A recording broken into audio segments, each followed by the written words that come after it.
Good morning, students. Welcome to the virtual classrooms.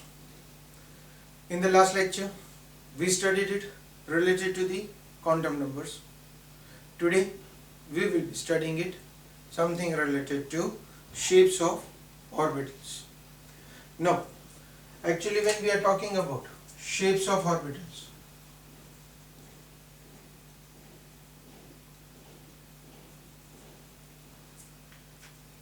these shapes of orbitals, they depend upon and one equation which is considered as Schrodinger wave equation.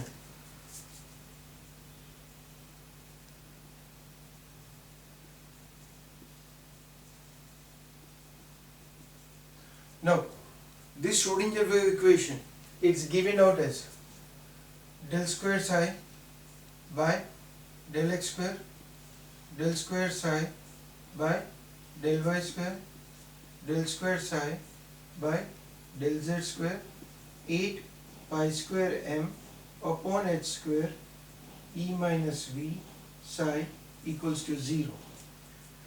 That is one of the equation which was given by Schrodinger. Don't bother, we don't have to study this equation, or nothing is there for the derivation, or neither even the numericals will be based on it.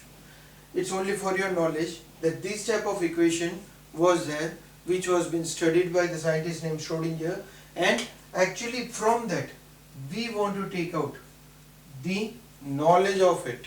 This is known as psi. It is termed as psi. We will be using it for the study of shapes of the orbitals. Now let us try to understand how it is going to be useful for the shape of the orbitals. Now when we are talking about the shape of the orbitals, it means where is an electron. This whole study that we are doing it is an arrangement of an electrons, right? So in an orbital around the nucleus, how these electrons have been arranged, what is the position of that electrons, that we are finding it out, right? This psi, the moment we just saw it, it's a termed as wave function.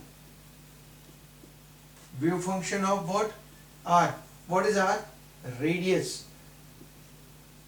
That is distance between the nucleus and electron. It's a wave function. Wave function of R. Psi is a wave function of R. Right? Now, psi it does not have. It does not have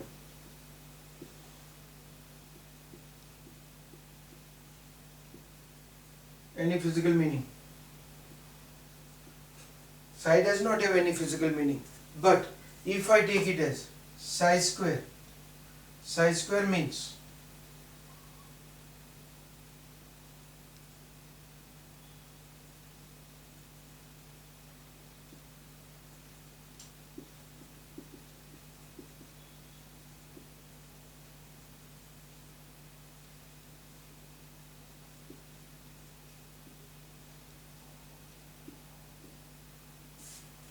alone psi, no physical meaning.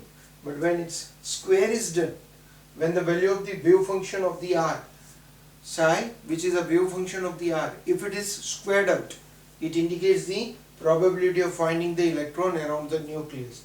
That means, if I put it, suppose, as an example, this is my nucleus. This is the position where there is a probability of finding the electron. Now, every time we are not going to get the same probability, right?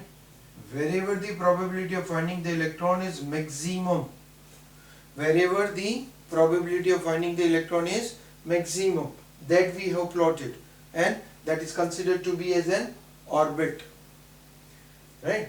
Every time in the nucleus we are not going to get the same probability. If suppose for the first orbital I am getting it over here, then for the second probability might be somewhat away from the nucleus.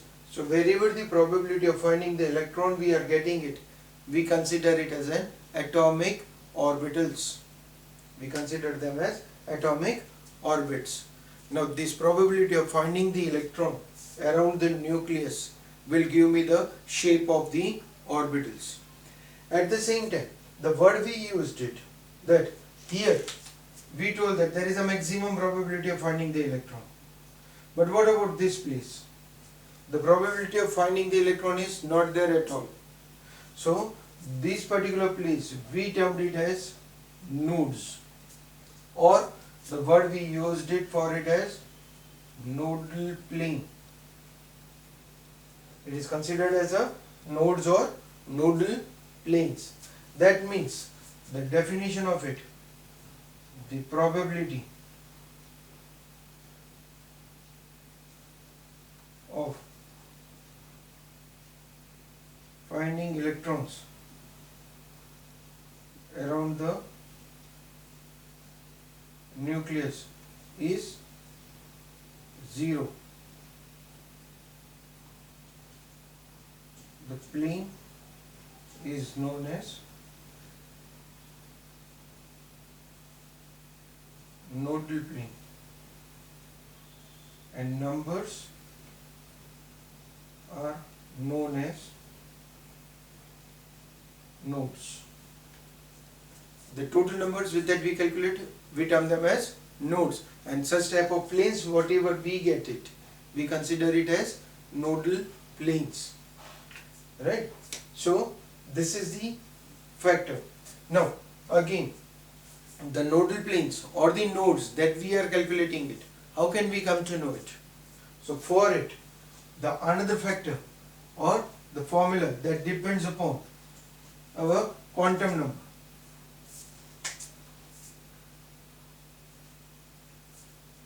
There are two types of nodes.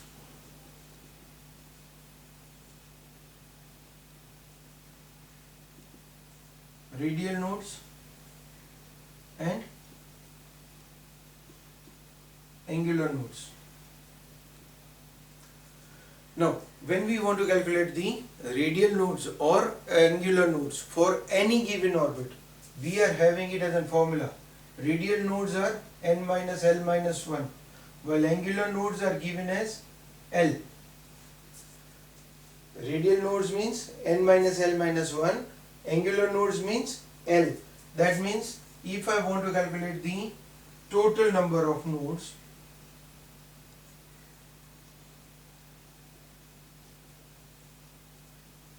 we get it as n minus 1.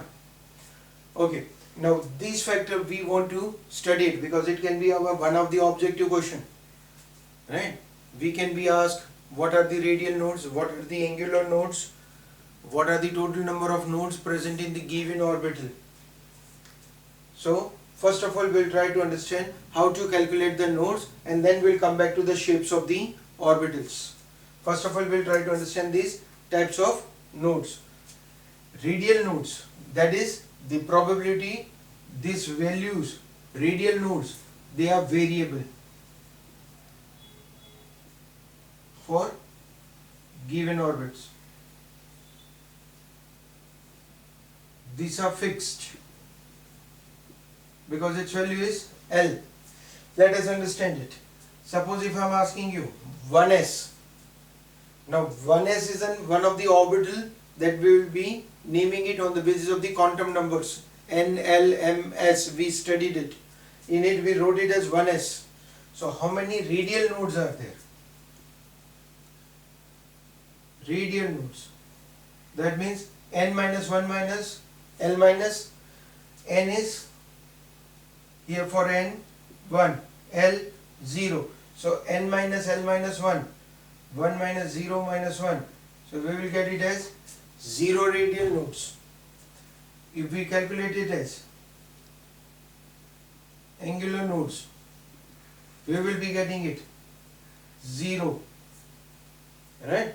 So we got it as in radial nodes 0, angular nodes 0, and if we calculate the total number of nodes,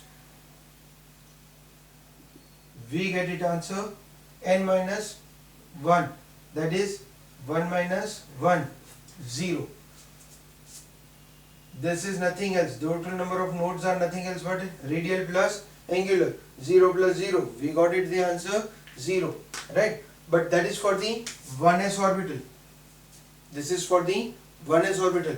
That means if you plot a nucleus, around the nucleus where you are putting it, the electron, probability of finding the electron, the 0 probability of finding the electron, the plane where we can't find the electron at all, there are no such type of planes present in it. So 1s orbital do not have such nodes. Now if I go it for, in place of 1s, the values are going to be changed. If I go it for 2s, that means n is equals to 2, L is equals to 0 for 2s. That means what will happen? Our value will change from n to L 0. 2 minus 0 minus 1 is 1. Angular node. Angular node is going to remain 0. Right? While total number of nodes, we will be getting it as 2 minus 1, that is 1. 1 plus 0, 1. Again, in this was 1s orbital. If I am plotting it, the 2s orbital around it, there is a one node that is present, or one nodal plane that is present between 1s and 2s. Let's take it as 3 for it. We will be getting 3 minus 0 minus 2, that is 2, or 3 minus 1 is 2. Right? So what will happen? We will be having it as an 3s orbital. We will be getting it another nodal plane. So in common for ns orbitals. Now in place of 1s or 2s or 3s, if I am going, we wrote it just for 1s, total nodes 0, 2s 1, 3s 2. So for, suppose if I want to write it for ns, what will happen? We can write it as ns will have n minus 1 nodal planes. That means 1s, 1 minus 1, 0. Here total nodes n minus 1. So 0, 1, 2, we will be getting it as n minus 1. These are the all known as radial nodes. These are all going to be radial nodes because our angular nodes for the s orbitals are always 0. Let us similarly go it for p orbitals. Now going it for the p orbitals, what we will be getting it? We want to calculate the radial nodes, angular nodes and total nodes. Let's take it as 2p orbital. That means what will you get it? This is n minus L minus 1. That means here we are getting n equals to 2, L1. So we will be getting it as 2 minus 1 minus 1, that is equals to 0 nodes. While angular node is L, that is 1 node. So total number of nodes we will be getting it as a n minus 1, that is 2 minus 1, that is equals to 1. 0 plus 1, we got it as 1. So for the p orbital, what we got it? Angular node for the p orbital 0, but whereas for the angular nodes we got it 1. So total number of nodes are 1. Now in place of 2p, let us take it as 3p. In 3p what will happen? Radial nodes, we will get it as 3 minus 1 minus 1, that is equals to 1. Angular nodes, we will be getting it as 1. So total nodes, we will be getting it as n minus 1, that is equals to 3 minus 1, 2. 1 plus 1, 2. So if anyone is asking me, what are the number of nodes that are present in NP orbitals? So in that case what will happen? NP means n minus L minus 1. That means I will be getting radial nodes for NP orbitals as n is as it is L1 this, so we will be getting it as n minus 2, whereas angular node, that is fixed 1. So total nodes we will be getting it as 2 plus n minus 2 plus 1, that is n minus 1. We will be getting it as an n minus 2, that is radial node. Angular node 1. So total n minus 2 minus 1, that is equals to n minus 1. Right? So that is for the p orbital. So from this again we can see it, our radial nodes, they are changing 0, 1, n minus 1, 2. Radial nodes are changing, but when I am going it for angular node is fixed for it. That is one angular node for it. Right? Okay. Similarly, if I go it for d orbitals, if we calculate it for d orbitals,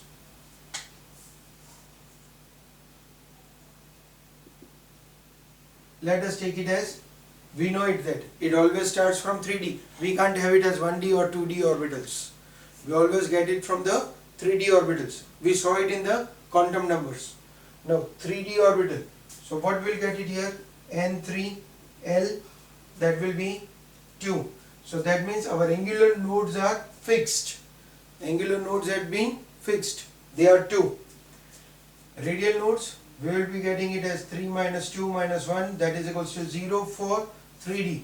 So according to the formula of n minus 1 for the total nodes, we will be getting it as 2 nodes. And both of them are going to be angular nodes. Now, if I go it for 4D orbitals, we will be getting it as radial nodes, that is equals to 4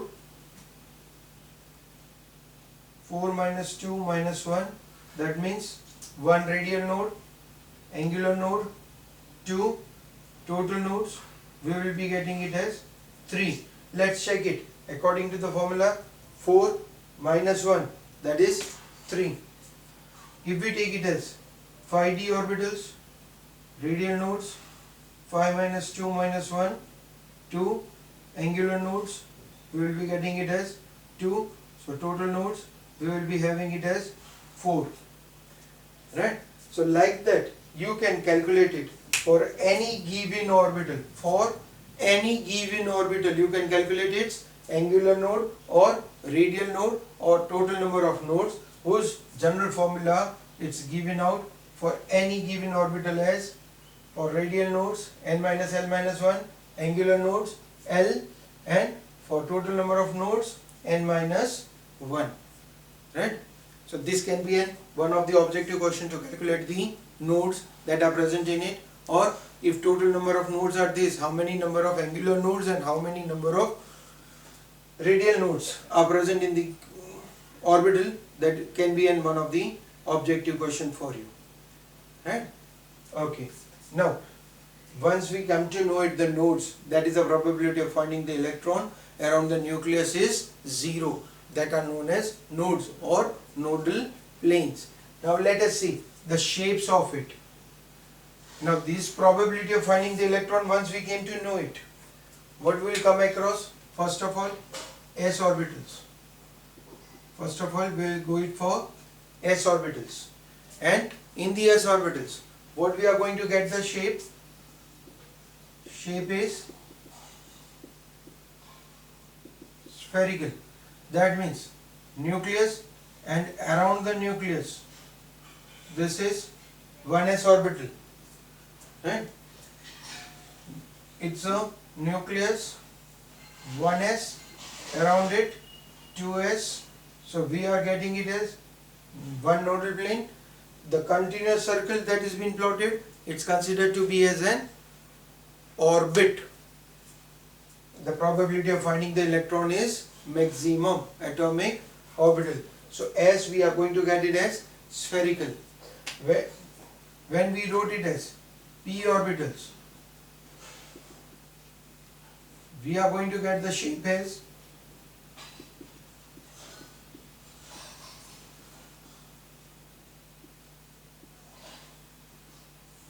we are going to write the p orbitals as dumbbell shape. Now why it is written as dumbbell shape? Then for it, it's a two-dimensional figure, right? When you plot it as in three-dimensional, these axes which I have plotted, it's slanting. You have to consider that it's going from top to bottom. It's going from front to back, right? But it's not possible to be drawn on the board, so I have just placed it.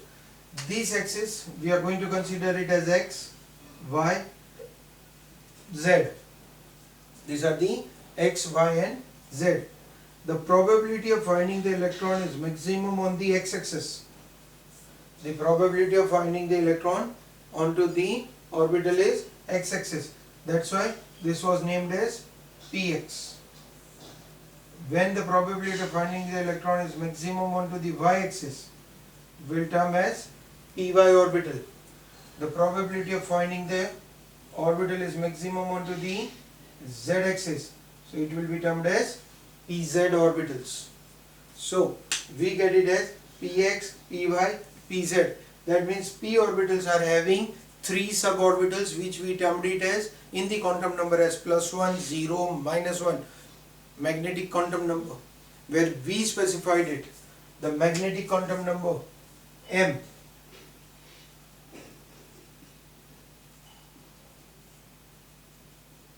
For pz, 0, px or py, plus or minus 1. So we got it as three different values, we got it as three different orbitals, and the names were written as px, py, pz because the probability of finding the electron was maximum onto that axis. So it was termed as px, py and pz. Similarly, when we go it for d orbitals,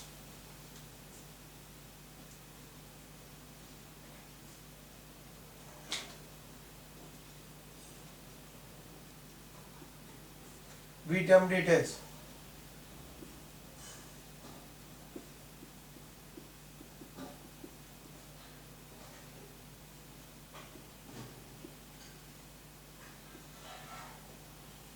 we are having it as double dumbbell shape, right? That means the lobes that we are going to get it, they are going to be properly in the two different formats. Again, x, y, z. When the probability of finding the electron is between x and y,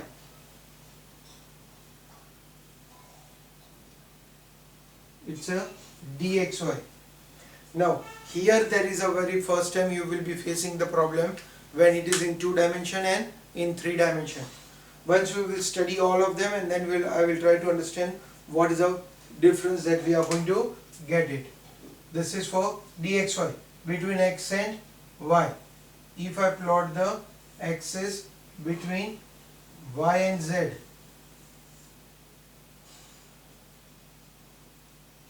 it will become yz orbital.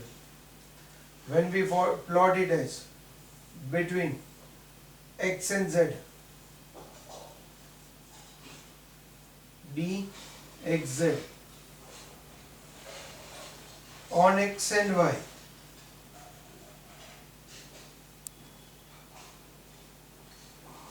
dx square y square. On z square, and then spherical, dz square. Now see here, these are the shapes that we just plotted it on the 2 dimension. But if you see it in all the three, this is z, this is x, this is your z, this is your x. I have plotted in all the cases in between them, but because it's a 2-dimensional figure. It's a 2 dimension. I have just plotted on 2 dimension. It's not a 3 dimension. So this particular axis is drawn commonly, right? On the 3 dimension, if you go it for putting it all the 3 axes together, if you take it as the 3 different pens, place it in front of one another and try to get the answer, you will be able to see the shapes properly, right? Here we wrote it as between x and y, between x and z, right? Now between x and z means what will happen between here, between x and z? I plotted it on Y, but actually the electrons are not onto the Y. Y orbital is over here, front to back, but on the 2 dimension it is been plotted over here. So it is between X and Z. Only it looks as if it's on Y, but it's not. It's a 2-dimension figure.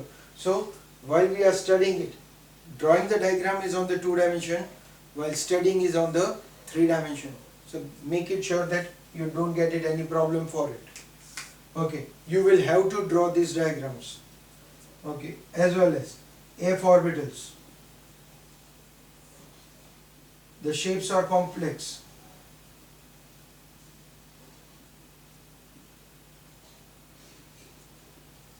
The shapes of the F orbitals are complex. They are not fixed. The reason is these orbitals, they are having more than 3 axes where we will be having a probability of finding the electron. So their probability of finding the electron is yet not been decided or not been fixed, and that's the reason why their shapes are not specified and they are written out as complex shapes. Right? So for S we are having it as an spherical, for P dumbbell, for D double dumbbell. For S we don't have angular nodes. For P we are always having 1 angular nodes. For D we will be having 2 angular nodes. Radial nodes, they depend upon the energy level, principal quantum number n. Depending upon it, the number of the radial nodes can be calculated. For that, the formula we are having, it is a n minus l minus 1. Right? These are all the points that you will be having it as an under the heading of shapes of orbitals. Right? There will be a maximum number of objective questions. One of the theoretical question that can be there for you is in the form of draw the shapes of orbitals. So how we plotted it, similarly you will have to plot the shapes of orbitals. Thank you. Today it's enough for this lecture.